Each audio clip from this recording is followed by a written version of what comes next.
माऊली, आपण नेहमी असं म्हणतो की प्रत्येक यशस्वी पुरुषाच्या मागे पत्नीचा हातभार असतोच. आणि आता तर या जालंधराच्या कथेत आपण हे प्रत्यक्ष बघतोच आहोत. जोपर्यंत वृंदाचं व्रत चालू राहील तोपर्यंत तिचं बळ त्याच्या सोबत असेलच. तोवर त्याचा पराभव होणं केवळ अशक्य आहे. माऊली, यातून केवढा मोठा संदेश आपल्याला मिळतो की स्त्रीची महती अगाध आहे, तिचा महिमा निश्चितच अतुल्य आहे. आणि म्हणून तर तुझं स्थान सुद्धा खूप महत्वाचं आहे माऊली आमच्या आयुष्यात. ओम ब्रह्मदेवाय नमः. ओम ब्रह्मदेवाय नमः.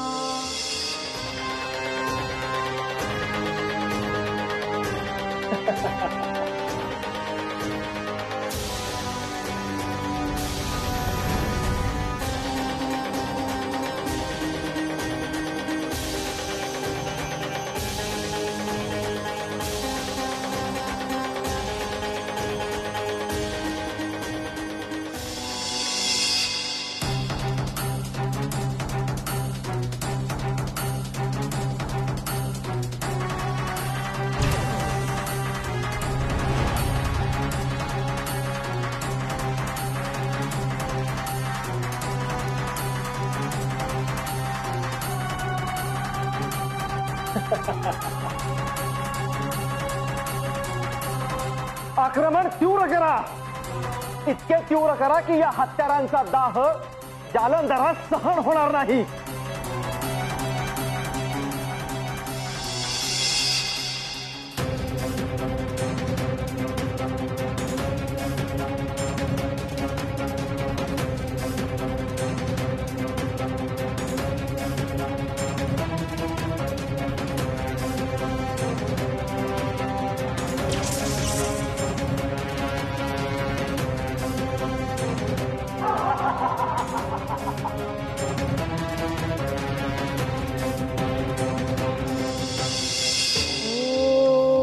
ब्रह्मदेवाय नमः. ओम ब्रह्मदेवाय नमः.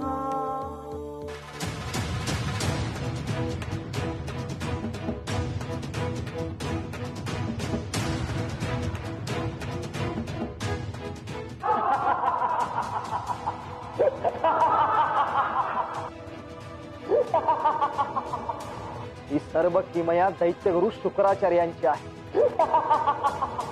त्यांना अवगत असणाऱ्या संजीवनी मंत्राच्या साह्याने ते सर्व मृत असुरांना पुनर्जीवन देत आहेत. परंतु देवेंद्र, ही आपल्याकरिता अशुभ वार्ता आहे. कारण हे जर असेच चालू राहिले तर असुर शक्ती कायमच आपल्यापेक्षा बलशाली ठरेल व आपण त्यांचा पर्यायाने या जालंधराचा पराभव कदापि करू शकणार नाही. आपण सत्य कथन करत आहात, परंतु याच्यातून मार्ग तरी काय काढावा? नारायण नारायण. देवेंद्र, वा वा वा. अरे देवा, ही तर युद्धभूमी आहे. देवेंद्र, मी इथे कसा आलो? क्षमा असावी मुनीवर. मी आपल्या कुठल्याही शंकेचं निरसन नाही करू शकत. योग्य बोलताय आपण. हो, पण मी हेच सांगू पाहतोय की मी जरी चुकून इथे आलो असेल, पण आलोच आहे तर 4 महत्वाचे शब्द सांगून जातो. 4 शब्द कुठले? हे जालंधर नामक संकट शमणे काही प्रकाश झोतात येताना दिसत नाही. ह्याला पराभूत करणे एकच महानुभाव करू जाणे. कोण? देवर्षी कोण? हो, आमचे आराध्य. आणखी कोण? भगवान श्री विष्णू. ते वगळता आणखी कोणीही आपले सहकार्य करू शकत नाही. देवेंद्र, आपण त्यांच्या चरणी जावे आणि त्यांच्याकडनं सहकार्याची अपेक्षा करावी. परंतु देवर्षी. देवेंद्र, आपण आता कुठली चिंता उपलब्ध करू नये आणि मी सांगतोय ते आपण केले तर आपले हितच होईल.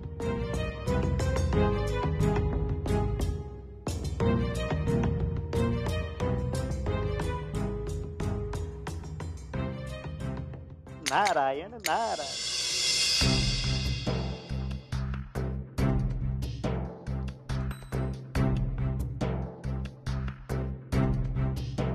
नाथ,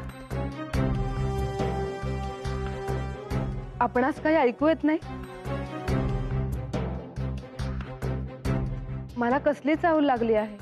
चिंता नसावी देवी. सध्या स्वर्गलोकी जे घडते आहे ते पाहता हे होणे अपेक्षितच होते. ते बघ, साक्षात देवेंद्र यांचे आगमन होत आहे.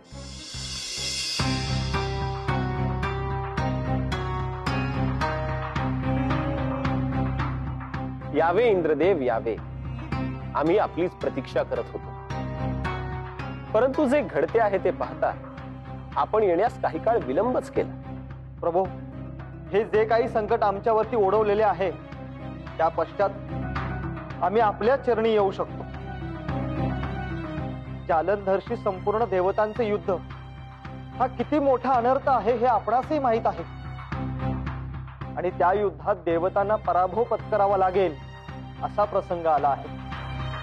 त्याची अशी इच्छा आहे की आमचा पराभव व्हावा आणि आम्ही याक्ष नगरीचे दास बनावे. परंतु प्रभू, तसे जर झाले तर आम्हास स्वर्ग नगरीचा त्याग करावा लागेल. तिन्ही लोकी त्या जालंधराची सत्ता प्रस्थापित होईल. आणि असे झाले तर हे संपूर्ण सृष्टीसाठी कदापिही योग्य ठरणार नाही. देवेंद्र, आपली काळजी अगदी योग्य आहे. परंतु तुम्हाला आमच्याकडून काय अपेक्षित आहे? प्रभू, या संकटातून तुम्हीच आमचे रक्षण करू शकता. आणि म्हणून आम्ही आपल्याकडे विनंती करतो आहे, त्या जालंधराचा वध करावा. हा एकच उपाय आहे, तरच आमचे अस्तित्व अबाधित राहील.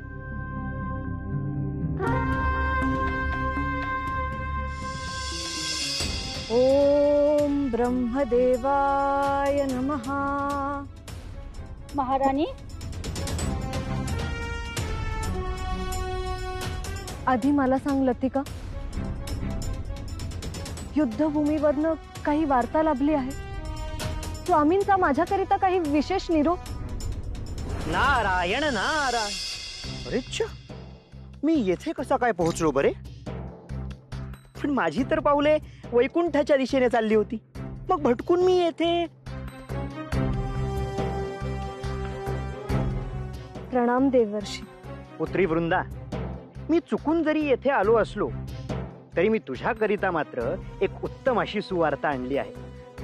त्वरित कथन करावे मुनिवर. जालंधरच्या पराक्रमासमोर सर्व देवांची शक्ती निष्प्रभ ठरते आहे. मला तर स्पष्ट चित्र दिसते आहे. स्वर्ग लोकावर त्याची सत्ता येणार आणि सगळे देव त्याचे दास होणार. खरेच देवर्षी? अर्थातच. ज्यास साक्षात ब्रह्मदेवांचा वरदहस्त लाभला आहे त्याच भय कशाचे? त्यात तुझी भक्ती त्याच्यासाठी अभेद्य कवच बनून त्याचे रक्षण करते आहे. त्यामुळे या युद्धामध्ये त्याचा पराभव होणं केवळ अशक्य. पराभव तर होणारच जालंधर. तुझा पराभव निश्चितच होणार, आणि तोही माझ्याच हातून. मी या जालंधराचा वध करणार हा माझा शब्द आहे. नाही नाथ, थांबा. आपण मला वचन द्या की आपण जालंधराचा वध करणार नाही. लक्ष्मी, हे तू काय बोलते आहेस? सत्य तेच सांगते आहे नाथ. आपण ह्या जालंधराला ओळखले की नाही? जालंधर हा समुद्रपुत्र आहे व या नात्याने तो माझा भ्राता आहे. हे कसे विसरलात आपण? नाथ, आपण मला वचन दिलेच पाहिजे, अन्यथा मी हे समजेन की आपले माझ्यावर प्रेम नाही.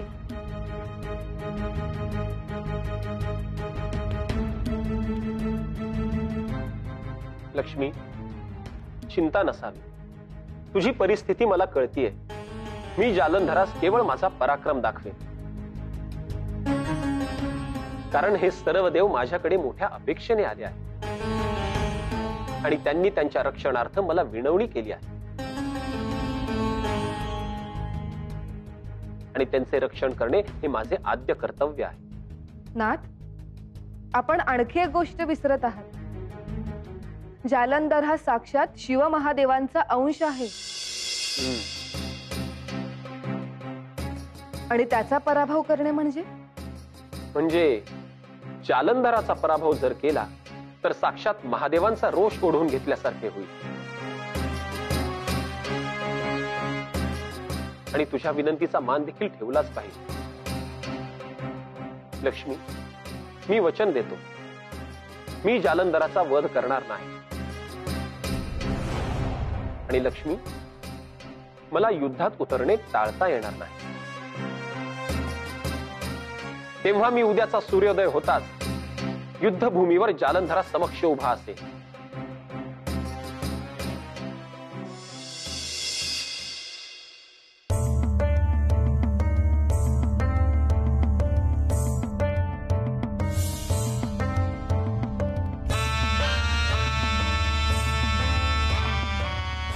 वृंदा, हे वृथा चिंता कशाला?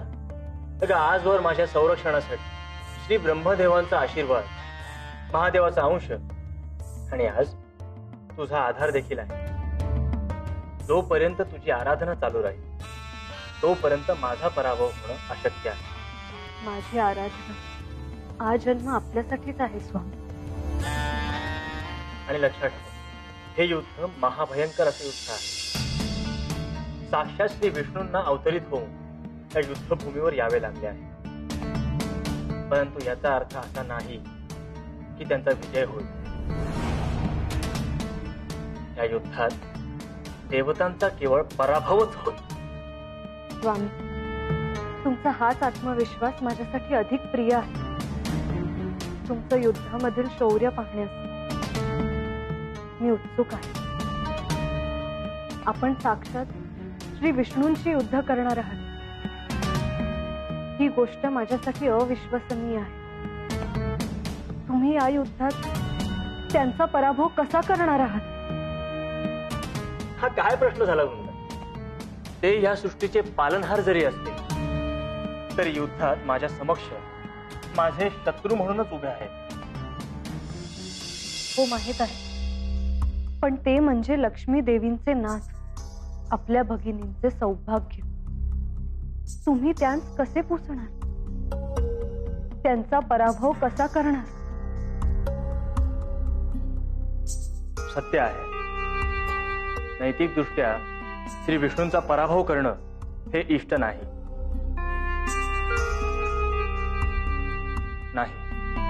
मी श्री विष्णूंचा पराभव करणार नाही आणि त्यांचा वध देखील होऊ देणार नाही.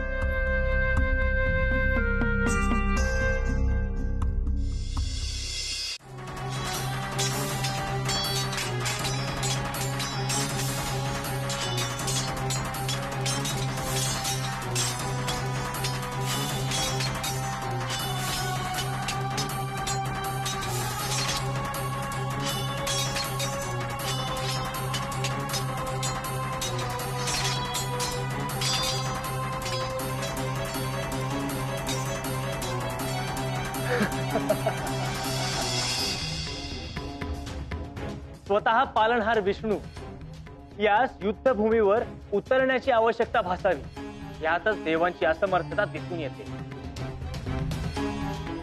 आणि म्हणूनच मी तुम्हाला आव्हान देतो की आज सूर्यास्त होण्या अगोदर तुम्ही माझा पराभव करून दाखवावा. जालंधरा, इतके उन्मत्त होणे हे अहंकाराचे लक्षण आहे आणि तुझ्या आव्हानापेक्षाही महत्वाचे विधीचे विधान आहे ज्याचा आदर तुला राखलाच पाहिजे.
थांब जालंधरा, थांब.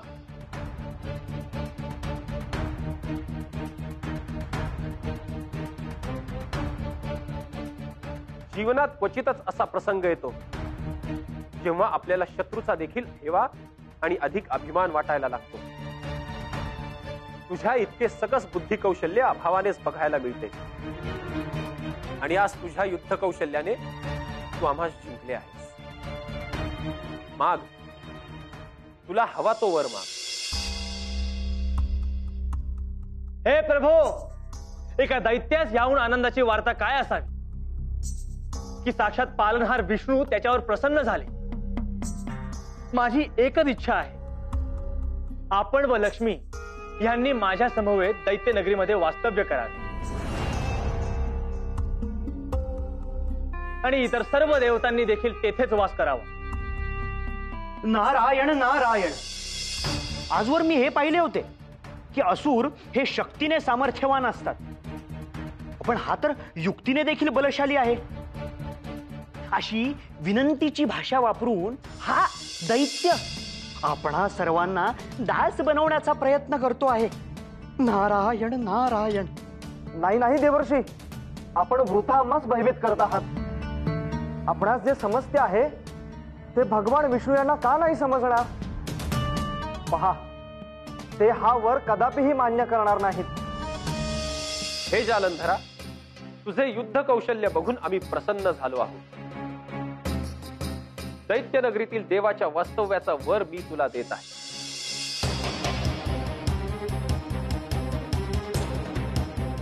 मी, लक्ष्मी देवी आणि इतर सर्व देव आपापले स्थान सोडून दैत्य नगरीत वास्तव्यास येतील.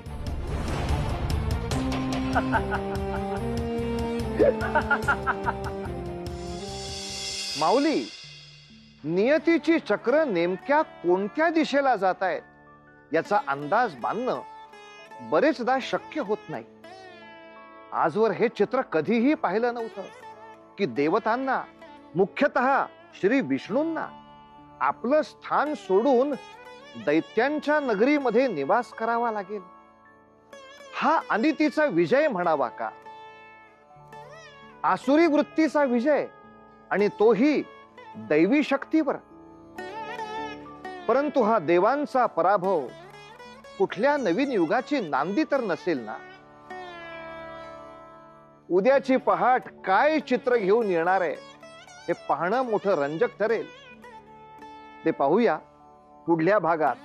पण तोवर उतू नका, मातू नका, घेतला वसा टाकू नका.